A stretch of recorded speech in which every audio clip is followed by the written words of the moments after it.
Class, may joke ako. Anong hayop ang hindi marunong magtago? Ano po, ma'am? Eh di, elepante, kasi di ba malaki siya? Corny ni ma'am, Rubes. Nakakatawa ka talaga, ma'am. Oh, plus 1 si Samantha, kasi siya lang tumawa. Thank you, ma'am. No, pwede pala yun? Ah, ma'am, eto po, para sa inyo po to. Hala, ang ganda naman nito. Balita ko po kasi, ma'am, mahilig kayo sa halaman. Thank you, Samantha. Baka naman, ma'am, plus points sa quiz natin kanina. Sure, plus 5 ka na sa akin. Ikaw pa ba? Hala siya, pasip-sip to kay ma'am, oh. Okay, class dismissed, pwede na kayo umuwi.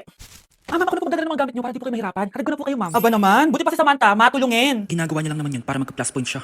Ay, nakakainis si Samantha, no? Halatang nagpapasit lang siya kay ma'am. True. Kaya siya yung top 1 palagi eh, dahil sa mga binibigyan na points si ma'am. Guys, tingnan nyo. Convoy ng magulang ni Samantha tsaka ni ma'am. Babayaran daw si ma'am para maging valedictorian si Samantha. Grabe. Sumusobra na kayo. Okay, class, may i-announce ako. Ang valedictorian natin ay si... Sino pa ba? Eh, di si Samantha. Hala, totoo ba? Hindi ko expect. Congrats, Samantha. Ang galing nyo. Ang galing mong bumili ng grades. Ha? Scarlett, sit down. Ay, no. Convoy nito, di ba? Magkano binigay sa'yo, ma'am? 1 milyon? Wow, easy money. Alo, nagpapabayad si ma'am. Grabe. Ano kaya magiging reaction ng principal pag nasend ko to sa kanya? Hindi yan totoo. I-delete mo yan.